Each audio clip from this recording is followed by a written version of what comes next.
الصلاة والسلام عليك يا رسول الله.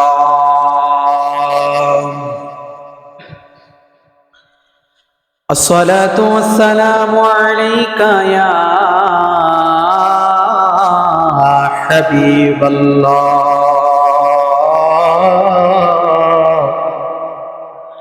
الصلاة والسلام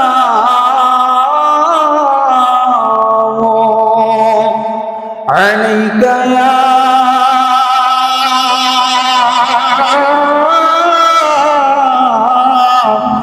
شافع المذنبين. الصلاة والسلام عليك يا رحمة للعالمين. الحمد لله رب العالمين والعاقبة للمتقين. الصلاة والسلام على من كان نبيا وآدم بين الماء والدين. فقد قال الله تعالى في كلامه المجيد وفرقانه الحميد. সকলে আমার সাথে সাথে মহব্বতে পড়ুন আউযু বিল্লাহি মিনাশ শাইতানির রাজিম. বিসমিল্লাহির রাহমানির রাহিম. ওয়াল্লাযীনা জাহাদু ফিনা লানাহদিয়ান্নাহুম সুবুলানা ওয়া ইন্নাল্লাহা লামাআল মুহসিনিন. সাদাকাল্লাহুল আলিয়্যুল আযীম ওয়া সাদাকা রাসূলুহুন নাবিয়্যুল হাবিবুল কারীম ওয়া নাহনু আলা যালিকা মিনাশ শাহিদিনা ওয়াশ শাকিরিন. রব্বানা তাকাব্বাল মিন্না ইন্নাকা আনতাস সামিউল আলীম. قال النبي صلى الله عليه وسلم حب الدنيا رأس كل خطيئة. إن الله وملائكته يصلون على النبي يا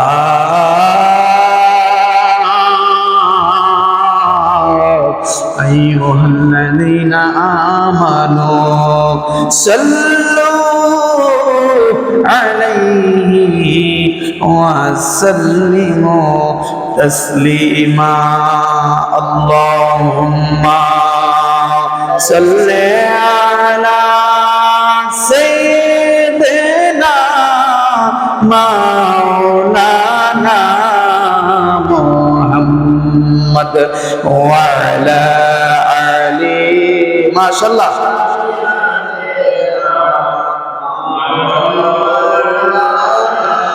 محمد رك محبت پوری. اللهم صل ما شاء الله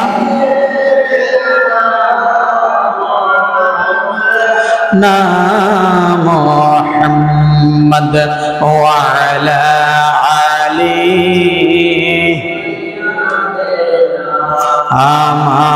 مولانا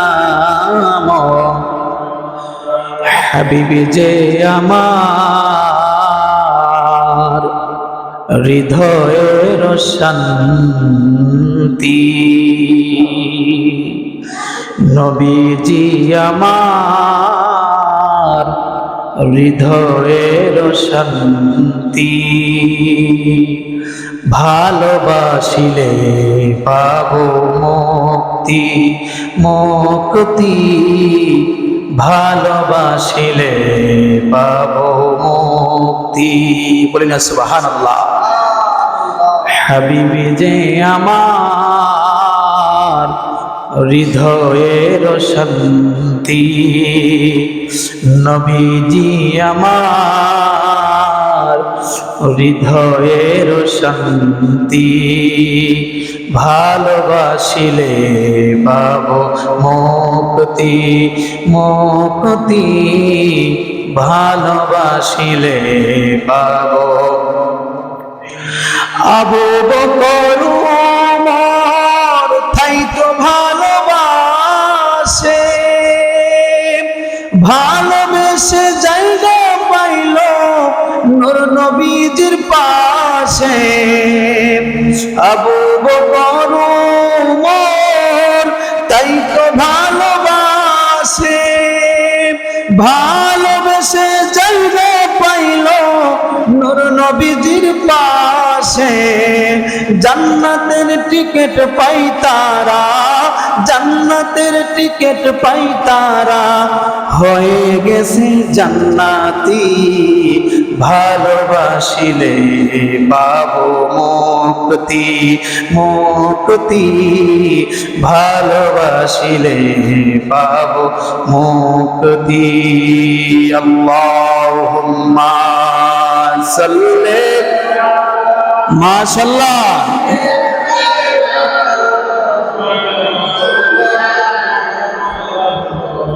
محمد وعلى آل سيدنا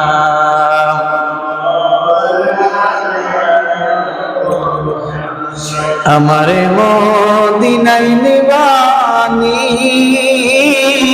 দয়াল নবীজি আমারে মদিনায় নিবানি বলুন না আমারে মদিনায় নিবানি দয়াল নবীজি আমারে মদিনায় নিবা নবীজি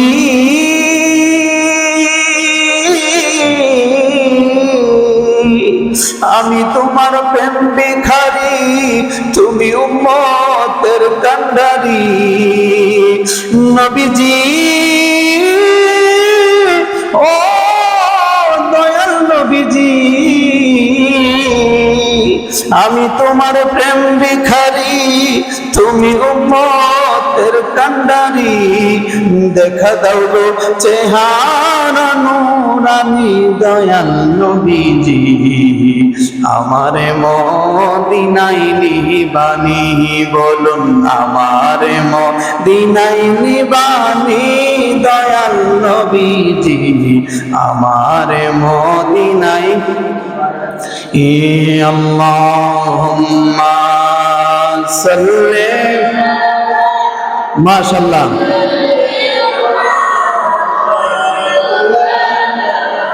محمد وعلى آله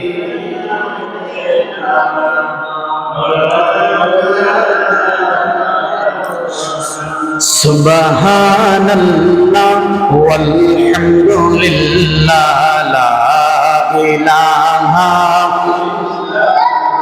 সবাই সুবহানাল্লাহ ওয়ালহামদুলিল্লাহ লা ইলাহা বল সুবহানাল্লাহ ওয়ালহামদুলিল্লাহ লা ইলাহা পড়ি সুবহানাল্লাহ ওয়ালহামদুলিল্লাহ লা ইলাহা হাই হাই লা ইলাহা ইল্লাল্লাহ লা ইলাহা ইল্লাল্লাহ মুহাম্মাদুর রাসূলুল্লাহ সুবহানাল্লাহ ওয়ালহামদুলিল্লাহ লা ইলাহা বলো সুবহানাল্লাহ ওয়ালহামদুলিল্লাহ লা ইলাহা লা ইলাহা ইল্লাল্লাহ লা ইলাহা ইল্লাল্লাহ লা ইলাহা ইল্লাল্লাহ সুবহানাল্লাহ ওয়ালহামদুলিল্লাহ লা ইলাহা ইল্লাল্লাহ মুহাম্মাদুর রাসূলুল্লাহ সাল্লাল্লাহু আলাইহি ওয়াসাল্লাম। সকলে পড়ি আলহামদুলিল্লাহ, আর জবান খুলে বলি আলহামদুলিল্লাহ। আমরা সবাই সবার আগে মসজিদে আসতে পেরেছি, খুশি না বেজার? আর জবান খুলে বলুন খুশি না বেজার? আসুন সবাই সর্বপ্রথম মহান রব্বুল আলামিন সুবহানাহু ওয়া তাআলার দরবারে লক্ষ কোটি শুকরিয়া জ্ঞাপন করি, যে মহান রব্বুল আলামিন সুবহানাহু ওয়া তাআলা আমাদেরকে মহব্বত করে, মায়া করে, ভালোবেসে দুনিয়াবি সমস্ত কাজ থেকে ব্যতি রেখে মহান আল্লাহ তাআলা তার কুদরতি চাদরে জান্নাতের বাগান, জান্নাতের গড়, মসজিদে আসার এবং বসার যেই তৌফিকটুকু আমাদেরকে দিয়েছেন, সেই জন্য শুকরিয়া তান সকলে একবার জবান খুলে বলি আলহামদুলিল্লাহ। আরো জোরে জোরে বলি আলহামদুলিল্লাহ। আরো দুরূদ আর সালাম নবীজির কদম মোবারকের নিচে, যে নবীজির উম্মত হিসেবে আমাদেরকে বানিয়েছেন, দুনিয়ায় পাঠিয়েছেন, শুকরিয়া তান আবারও বলি আলহামদুলিল্লাহ। আমার বাবারা, ভাইয়েরা, আজকের যে খুতবার বিষয় সেটা হচ্ছে জিহাদ এবং সাধনা। জিহাদ এবং ওই জিহাদ না, ওই সাধনা না। যে জিহাদের অনেকে বলে জিহাদ জিহাদ জিহাদ চাই, জিহাদ বলে আমরা নাই। ওই জিহাদের কথা আমার আল্লাহ বলে নাই, ওই সাধনার কথাও বলে নাই। যেই সাধনা শুধু দুনিয়ার জন্য, দুনিয়ার জন্য মানুষ সাধনা করে না। কত রকম সাধনা আছে। এই দুইটা বাচ্চা রেডি আছে না? দুইটা বাচ্চা দুনিয়ার জন্য মানুষ সাধনা লিপ্ত হয় না। আমার একটা বিল্ডিং হতে হবে, আমার একটা গাড়ি হতে হবে, আমার পিছে মানুষ হাঁটতে হবে, মাতব্বরি দেখাতে হবে, এরকম সাধনায় মানুষ লিপ্ত হই না। না না, ওই সাধনার কথা আমার আল্লাহ বলে নাই, ওই দুনিয়ার কথা আমার আল্লাহ বলে নাই। বাবারা আমার, আমরা সবাই মনুষ্য জাতি। আমার আল্লাহ মানুষকে বানাইছেন আল্লাহর সঙ্গে ইবাদত করে প্রেম খেলায় লিপ্ত হওয়ার জন্য। কথা বলেন ঠিক না? ওই আল্লাহকে পাওয়ার, আল্লাহর সঙ্গে কানেকশন লাগানোর, আল্লাহর সান্নিধ্য অর্জন করার, নৈকট্য হাসিল করার সাধনার কথাই আল্লাহ বলেছেন। বলি সুবহানাল্লাহ। মানুষকে আমার আল্লাহ 4টি উপাদান দিয়ে বানাইছে। দুনিয়ার 4টি উপাদান দিয়ে মানুষকে বানাইছে। দুনিয়ার কয়টা উপাদান? 4টি উপাদান। আগুন, পানি, মাটি, বাতাস। এই 4টা উপাদান দিয়ে বানাইছে। আপনি বলতে পারবেন না, এই কথা বলার সুযোগ নাই। আল্লাহ পানি খুব ঠান্ডা, শীতের দিন ওয়াজ করতে, শীতের দিন উজু করে নামাজ আসতে পারতাম না। আল্লাহ কাউ কিরে তোর বানাইছি আমি, তোর শরীরে পানি একটা উপাদান দিয়ে বানাইছি। বলে না সুবহানাল্লাহ। এই সুযোগ আপনার নাই। ঠান্ডা কথা বলার সুযোগ নাই। আল্লাহ রুদ্রের খুব গরম, প্রচন্ড গরম, এই কথা বলার সুযোগ দেয় নাই। আল্লাহ বলতে তোর ভিতরে আমি আগুন একটা উপাদান দিছি। বলি সুবহানাল্লাহ। আল্লাহ বাতাস খুব শীতল, এই কথা বলার কোনো উপাদান নাই, এই কথা বলার কোনো সুযোগ নাই। আল্লাহ দেন নাই, আপনাকে কোনো রকম সুযোগই আল্লাহ দেন নাই। আল্লাহ বলতে তোর ভিতরে আমি একটা বাতাস, একটা এলিমেন্ট, একটা উপাদান তোকে দিয়ে আমি বানাইছি। বলি সুবহানাল্লাহ।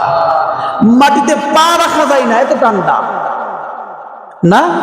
বান্দা তোর ভিতরে আমি মাটিও ফিট করছি। মাঝে মধ্যে বলে না মানুষ মাটির তৈরি। না না, শুধু মাটি না, মানুষকে দুনিয়ার 4টি উপাদান দিছে আল্লাহ। উপরে জগতের উপাদানের কথা বাদ দিলাম, আজকে শুধু দুনিয়ার কথা বলি। দুনিয়ার 4টি উপাদান দিয়ে মানুষকে বানাইছে। একটা আগুন, একটা পানি, একটা মাটি, একটা বাতাস। বলি সুবহানাল্লাহ। আর জোরে জোরে বলি না সুবহানাল্লাহ। 4 রঙের মশলা দিয়া যে বানাইছে তোর গঠন, 4 রঙের মশলা দিয়া, আগুন, পানি, মাটি, বাতাস, এক যুগে করিয়া প্রকাশ আগুন পানি মাটি বাতাস, এক যুগে করিয়া প্রকাশ, দেখলি না তুই কইরা তালাশ ওরে মন, দেখলি না তুই কইরা তালাশ, কোন জায়গা সে মহাজন চার রঙের মশলা দিয়া, বলি সুবহানাল্লাহ। চারটি রঙের মশলা দিয়ে আমাকে আপনাকে বানাইছে, আগুন পানি মাটি বাতাস। সাধনা আপনাকে করতে হবে, কোনো উপায় নাই এছাড়া। কথা বলেন ঠিক না? কোনো উপায় নাই আমার বাবারে ভাইয়েরা। আমি আপনি একা আসছি, আবার দুনিয়া থেকে একা যাব, সঙ্গে কেহ যাবে না। কথা বলেন ঠিক কিনা? সঙ্গে কেউ যাইব? আপনার মা যাইব, বাবা যাইব, ভাই যাইব, বোন যাইব, সাদের বিবি, কত প্রিয়তমা স্ত্রী একসঙ্গে কত থেকেছেন, সে কি আপনার সঙ্গে যাবে? না না, সঙ্গে যাবে দূরের কথা, মরার 1 ঘন্টা পর আপনার কাছে আসার সুযোগ আর নাই। হায় হায়, এই দুনিয়ার মায়া, মোহমায়া বড়ই বড়ই আপনাকে একেবারে অবাক করে ফেলবে বাবা। দুনিয়ার মায়া যে ত্যাগ করতে পেরেছে, সেই আল্লাহর সান্নিধ্য পেয়েছে, বলি সুবহানাল্লাহ। আমার বাবারা ভাইয়েরা, দুনিয়ায় আমরা একা এসেছি, এই দুনিয়া থেকে আমাদের আবার একা যেতে হবে। আসার সময় উলঙ্গ অবস্থায় দুনিয়াতে এসেছি। বড়জোর 1 ডাব থেকে 1.5 ডাব আমার আপনার অঙ্গটা ছিল, হাত ছিল, কোনো শক্তি ছিল না, মুখ ছিল কিন্তু হাত দ্বারা খাওয়ার কোনো শক্তি ছিল না। কথা বলেন ঠিক কিনা? পা ছিল, হাঁটার মতো কোনো শক্তি ছিল না, শরীর ছিল, শরীরে কোনো শক্তি ছিল না। আমার আল্লাহ আমাকে আমার আপনার আপনজন দিয়া, মা দ্বারা, ভাই দ্বারা, বোন দ্বারা, ফ্যামিলির অন্যান্য মানুষ দ্বারা আমাকে হাঁটা শিখিয়েছেন, কথা শিখিয়েছেন, ধরা শিখিয়েছেন, খাওয়া শিখিয়েছেন, সব কিছু শিখাইছেন। আস্তে আস্তে বড় করেছে, চাকরি দিয়েছে, নৌকরি দিয়েছে, টাকা দিয়েছে, পয়সা দিয়েছে। একটা সময় চলে এসেছে, আমাকে আবার বৃদ্ধ বানাই দিছে, আবার আমাকে মরতে হবে। যেমন ভাবে একা এসেছিলাম, আবার এই দুনিয়া থেকে আমাকে আপনাকে একা বিদায় হতে হবে। কথা বলেন ঠিক কিনা? এ বাবা, আসার সময় যেমন শক্তি ছিল না, হাত পা সব কিছু ছিল, অন্য মানুষ বড় ধরে সব কিছু করাইছেন। আবার যাওয়ার সময় সব কিছু থাকবে, কিন্তু হাত পা সব কিছু থাকা অবস্থায়ও অন্য মানুষ আমাকে গোসল দেওয়াবে। কথা বলেন ঠিক কিনা? অন্য মানুষ আমাকে ওই সাদা কাপড় পরাইবেন, অন্য মানুষ আমাকে দোয়াইবে, গোসল দিবে, সাদা কাপড় পরাইবে। অন্য মানুষের কাঁধের উপর, হাতিয়ালার উপর শুয়া শুয়া আমি গুরুস্থানে যাইব। গুরুস্থানে যাওয়ার পর অন্য মানুষের কোলে উল্টে আমি মাটিতে আবার শুয়ে যাইব। কথা বলেন ঠিক কিনা? ভাই বন্ধু আপনজনা সঙ্গে তোমার কেউ যাবে না রে। কথা বলেন ঠিক কিনা? ও তুই খালি হাতে একা পথে যাইতে হবে, মনবেরি দেখ না মন জাকমারি দুনিয়াদারি। কথা বলেন ঠিক কিনা? এই দুনিয়াতে আসছে একা, চলে যাইতে হবে, সুতরাং সাধনা করতে হবে সাধনার মতো। কথা বলেন ঠিক কিনা? সাধনার উদ্দেশ্য একটাই, আল্লাহর সান্নিধ্য অর্জন। কথা বলেন ঠিক কিনা? নবীর দিদার অর্জন, আর কোনো সাধনাই আমার আপনার হতে পারে না। দুনিয়ার জন্য কোন সাধনা নাই। মুরসাল সূত্রে একটা হাদিস হযরত হাসান রাদিয়াল্লাহু তাআলা বর্ণনা করেছেন, বাইহাকি শরীফের মধ্যে হাদিসটা এসেছে। এই দুনিয়াটা হচ্ছে সকল পাপের মূল। বলি না নাউজুবিল্লাহ। এই দুনিয়া খুব্বুদ দুনিয়া রাসুল খাতাই, এই দুনিয়া সকল পাপের মূল। এই দুনিয়া আপনাকে পাপের দিকে নিয়ে যাবে। দুনিয়ার মায়া মোহ সবকিছু ত্যাগ করতে পারলে আপনি খাঁটি মুমিন মুসলমান হয়ে আল্লাহর দিদার অর্জন করবেন। বলি সুবহান। আমার বাবার ভাইরা, এই জন্য আমরা যখন মারা যাব, মারা যাওয়ার পরে আল্লাহর দরবারে ফেরেশতারা সবাই মিলে একভাবে এক সুরে সমসুরে বলবে, যেই বান্দা মারা গিয়েছে এই বান্দা আল্লাহর নিকট কোন কোন আমল পেশ করেছে। আর দুনিয়ার মানুষ, আপনার ভাই, আপনার বোন, আপনার বাবা, আপনার সন্তান সন্ততি, আপনার আপনার পাড়া প্রতিবেশী যারা আছে তারা শুধু একটা কথাই বলবে, এই মানুষটা মারা গিয়েছে, তার কোন কোন সম্পত্তি রেখে গেছে। কথা বলেন ঠিক কিনা? দেখেন ফেরেশতার কথা আর আপনার আওলাদের কথা ভিন্ন। হাদিসটা এসেছে, আমার নবীজি বলল, মানুষ যখন মারা যায় তখন ফেরেশতার আল্লাহর কাছে বলে সে কোন কোন আমল নিয়ে আল্লাহর কাছে হাজির হয়েছে, আর দুনিয়ার মানুষকেও সে কোন কোন সম্পত্তি রেখে গেছে। বলি না নাউজুবিল্লাহ। সুতরাং কেন এত কিছু, কিসের জন্য? আমার বাবার ভাইয়েরা, এই জন্য সাধনা করতে হবে সাধনার মতো। এই বুখারী শরীফের এবং মুসলিম শরীফের দুই জায়গায় হাদিসটি এসেছে। বুখারী শরীফের 1218 নম্বর হাদিস আর মুসলিম শরীফের 2819 নম্বর হাদিসে আমার বাবার ভাইয়েরা, মা আয়েশা সিদ্দিকা রাদিয়াল্লাহু তাআলা আনহা বলেছেন, কেমন সাধনা করেছেন আমার আপনার নবী আর আমি আপনি কেমন সাধনা করি, লেফের তলে শীতের দিন ঘুমায়া ঘুমায়া। কতক্ষণ ঠিক কিনা? আছে না? সকাল ফজর আযান মুয়াজ্জিন কো সালাতু খায়রুম মিনান নাওম, আর হে কো আর একটু ঘুমায়া লই। আছে এরকম? আমি কি মিথ্যা কইছি? না, মুয়াজ্জিন বলতেছে ঘুম থেকে নামাজ ভালো। আল্লাহ বলতেছে কুম কুমিয়া হাবিবি কাম তানাম, ও বন্ধু, আপনাকে বন্ধু বলে, ও বন্ধু উঠো উঠো উঠো আর ঘুমাইও না। আর শয়তানের পাল্লায় পইরা কম্বলটা অর্ধেক শরীর থাকলে পুরা শরীরে কম্বলটা দিয়ে আপনি ঘুমান। মুয়াজ্জিন কইছে আসসালাতু খায়রুম মিনান নাওম, ঘুম থেকে নামাজ ভালো।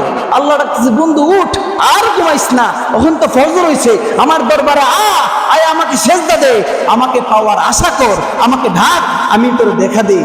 আর শয়তানের পাল্লা আমি আপনি ফিরে সাধনা করুম দূরের কথা, রাত্রি জায়গা তাহাজ্জুদ করুম দূরের কথা, উল্টা ফজরের সময় আরো কম্বলটা অর্ধেক শরীর থাকলে পুরা শরীরে দিয়ে ঘুমাই। আমার আপনার মতো নালায়েক আর কেউ আছে? আর নাই।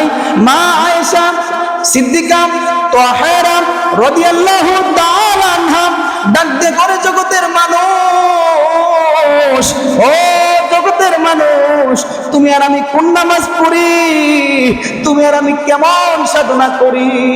নবীর আগে পিছে কোনো গুনাহ নাই, নবীর আগে পিছে কোনো গুনাহ নাই।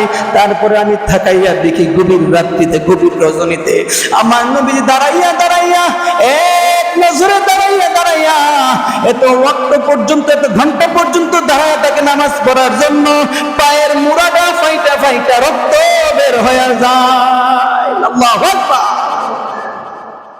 আমি আপনি কেমনে নামাজটা কত শেষ করুন? হুজুর কেরাতটা একটু বড় করলে অত কেরাত করুন লাগে, একলা নামাজ পড়ার কথা বাদ দিলাম, জামাতে একটু 1 মিনিট 2 মিনিট দেরি হইল, অত দেরি, অত বড় কেরাত করুন লাগে ভাই। খনা ক আর নবীজি দাঁড়ায় দাঁড়ায় এতক্ষণ লেট হইতো নামাজের, সিজদা দিতে এত লেট করতো, রুকু দিতে এত লেট করতো, দাঁড়িয়ে থাকতে থাকতে মুড়া ফাইটা রক্ত বের হয়ে যাইত।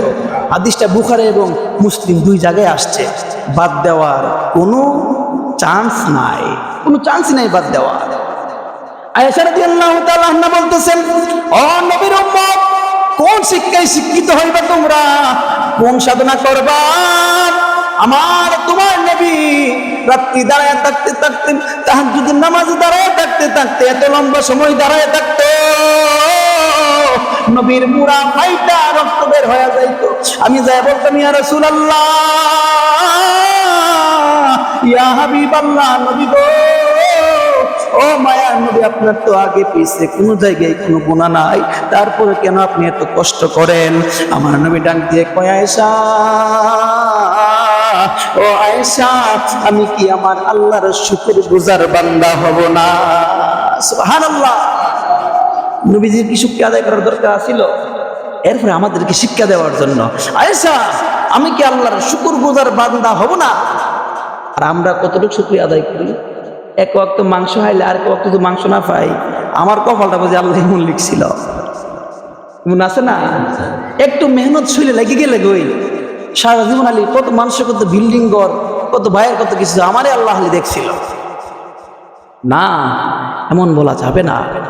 আল্লাহ আপনাকে যেমন রেখেছে তেমনই আলহামদুলিল্লাহ। কথা বলে ঠিক না? আলহামদুলিল্লাহর মধ্যে বড় নিয়ামত। আজকে আলহামদুলিল্লাহর ওয়াজ না, তাই এটা বলতে পারতেছি না।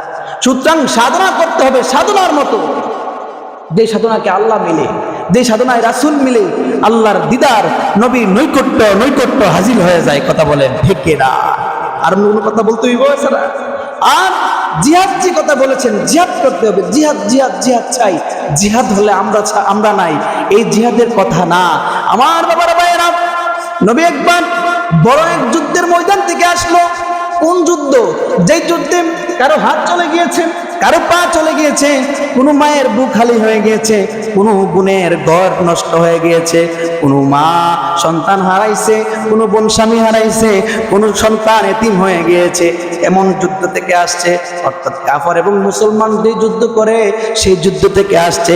আয়েশা আমার নবী উঁচু স্থানে দাঁড়াইলো, দাঁড়ায় ডাকতে কই, সাহাবী, ও সাহাবী শুনো, আমরা যুদ্ধে আসগর থেকে এসেছি, এখন আমরা যুদ্ধে আকবর লিপ্ত হব, বলি সুবহান।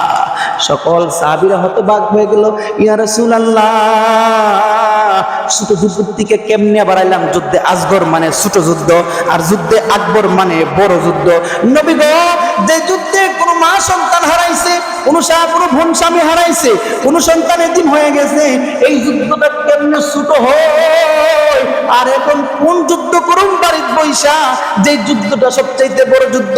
আমার নবী ডাক দিয়ে কই, সাহাবীরা রে, নফসের সাথে যুদ্ধ করা, নিজের শরীরের ভিতরে আপন নফসের সঙ্গে জিহাদ করার মতো বড় যুদ্ধ আর একটাও নাই, বলি সুবহান। আমার আপনার ভিতরে যে নফস আছে, নফস, এই নফসের সঙ্গে জিহাদ করার মতো যুদ্ধ দুনিয়াতে নবী বলেছে আর একটাও নাই। এটা যুদ্ধে আকবার, সবচেয়ে বড় যুদ্ধ। এই যুদ্ধে যে জয়ী হতে পারে সে সবকিছুর মধ্যে জয়ী, বলি সুবহানাল্লাহ। দেখবেন তার কোনো ঝগড়া নাই। যুদ্ধে আকবার অর্থাৎ নফসের যুদ্ধে, যে ওই যুদ্ধে, ওই জিহাদে যে জয়ী হয়ে যায়, বিজয় লাভ করে ফেলে, সাফল্য মণ্ডিত হয়ে যায়, দেখবেন তার দুনিয়াতে কোনো ঝগড়া নাই, তার দুনিয়াতে কোনো চাহিদা নাই, তার দুনিয়াতে টাকার কোনো একটা অহংকার নাই। তার যদি 100 তলা বিল্ডিংও হয়ে যায়, তারপরেও তার কোনো চাহিদা নাই, হাই খাই নাই নাই, এইগুলো নাই। তার দুনিয়াই যেন ভিন্ন, বলি না সুবহানাল্লাহ। সে আমাদের সাথে দুনিয়ায় থাকে, একসঙ্গে খাই, একসঙ্গে পড়ে, একসঙ্গে ঘুমাই, আমাদের স্ত্রী আছে, তারও স্ত্রী আছে, আমাদের সন্তান আছে, তারও সন্তান আছে, সব কিছু করে হাত পা নাক সব একই রকম, কিন্তু তার চলাফেরা ভিন্ন, আমার চলাফেরা ভিন্ন, বলি সুবহানাল্লাহ। যে যুদ্ধে আকবরে জয়ী হয়ে যায়, নফসের মধ্যে যে জিহাদ করে যে জয় লাভ করে ফেলে, তার মতো কপালওয়ালা মানুষ আর একটাও নাই, বলি সুবহানাল্লাহ। সুতরাং আমাদের সকলকে কোন জিহাদে যুদ্ধ লাভ করতে, জয় লাভ করতে হবে? যেই জিহাদ আমার আপনার আপন শরীরের ভিতর নফস নামক একটা যুদ্ধের ময়দান, ওই যুদ্ধে জয় লাভ হতে হবে। কথা বলেন ঠিক কিনা? নফসের সঙ্গে আগে যুদ্ধ করতে হবে, দুনিয়ার মানুষের সঙ্গে। কে কি করলো, কে কোন কাজ করলো বা না করলো, সেইটা আমার দেখার বিষয় না। আমি কোন জিনিস করতেছি, আমি আগে নিজে ঠিক আছি কিনা, আমার নিজের সাথে আমি নিজে পেরে উঠেছি কিনা, এইটা আমাকে আগে লক্ষ্য করতে হবে। কথা বলেন ঠিক কিনা? আগে নিজে ঠিক, তারপরে পরিবার ঠিক, তারপরে সমাজের মানুষ ঠিক করতে হবে। কথা বলেন ঠিক কিনা? নাকি নিজে অশুদ্ধ হইয়া পরিবারে ঠিক করলে পরিবার কথা শুনবো? তো আপনি তো নামাজ পড়েন না, আমরা এসে নামাজ পড়াইতা। আর সমাজের মানুষের কাছে গিয়ে করলে সমাজ মানুষ বাইরে, তুই এক নামাজ পড়িস নি, তুই আসিস আমরা নামাজ পড়াইতে। দেখবেন অনেক হুজুররা আছে, অনেক মানুষও আছে যারা নিজেরা নামাজ পড়ে না, দোকানে বসে সিগারেট হাত, অনেকে আছে আলেম হয়েও দোকানে বসে সিগারেট হাত। মানে হের কথা কি অন্য মানুষের নামাজ পড়বো, পড়তো না, তখন হেরে কি কইব? তুই নিজে সিগারেট আস দোকানে বইবে, আমরা কাছে নামাজ পড়তে ও আসতো। সুতরাং নিজেকে আগে সংশোধন করতে হবে, নিজের যুদ্ধের ময়দানে আগে নিজে জয়লাভ হতে হবে, তারপর অন্যকে ভালো পথে আনার জন্য ডাকতে হবে। কথা বলেন ঠিক না? আল্লাহ তাআলা যেন আমাদের সকলকে আল্লাহকে পাওয়ার জন্য কঠোর সাধনা লিপ্ত হয়ে আল্লাহর নৈকট্য হাসিল করার মতো তৌফিক দান করেন, এবং আপন নফসের সঙ্গে জিহাদ করে প্রত্যেকে যেন নিজেকে উন্নতি সাধনের উপরে নিতে পারি, সেই তৌফিক আমাদের সকলকে দান করেন। সকলে বলি আমিন। ওমা আলাইনা ইল্লাল বালাগ। আসসালামু আলাইকুম ওয়া রাহমাতুল্লাহি ওয়া বারাকাতুহু।